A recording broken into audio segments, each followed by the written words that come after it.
Everyone welcome welcome back to my channel. তো রোজকার মতো রান্নাপত্র নিয়ে আজকেও আমি চলে এসেছি।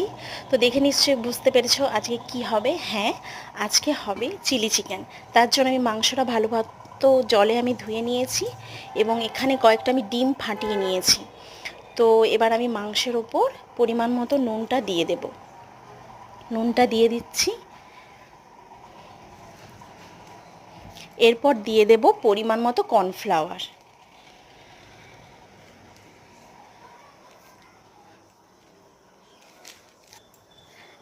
এরপর দিয়ে দেব ডিমগুলো, দিয়ে এবার এটাকে একটু ভালো করে আমাকে হাত দিয়ে মাখিয়ে নিতে হবে।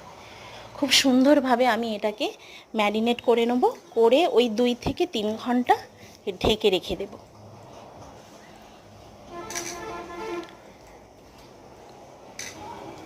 তো দেখো আমি খুব সুন্দরভাবে এটাকে মাখিয়ে নিয়েছি। তো চিলি চিকেনে যা যা লাগে সেগুলো সব কেটে কুটে নিয়েছি। তো চলো তোমাদেরকে একটু দেখাই কি কি কেটেছি। এখানে কেটেছি পেঁয়াজ, কাঁচা লঙ্কা, ক্যাপসিকাম কুচানো এবং টমেটো কুচানো, আর এদিকে কিছুটা রসুন কুচিয়ে নিয়েছি, আদাটা গ্রেট করে দেব। তো চলো এবার রান্নাটা শুরু করে দিই। কড়াইয়ে তেলটা দিয়ে দিয়েছি, প্রায় গরমও হয়ে গেছে। তো পকোড়াগুলো আমি ভাজতে দিয়ে দিয়েছি। পকোড়াগুলো দেখো কত সুন্দরভাবে ভাজা হচ্ছে, প্রায় ভাজা হয়েও এসছে। এবার আমি পকোড়াগুলো একে একে তুলে নেব। পকোড়াগুলো আমি সব তুলে নিয়েছি, মানে ভাজা কমপ্লিট।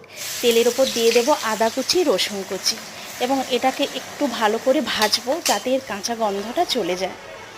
তারপর দিয়ে দেব পেঁয়াজ কুচি এবং কাঁচা লঙ্কা কুচি, এটাকেও একটু ভালো করে ভাজবো।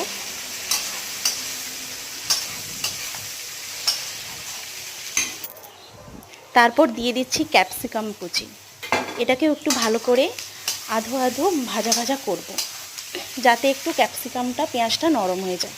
এবার দিয়ে দিলাম। এবার এটাকে একটু ভালো করে নাড়াচাড়া করব।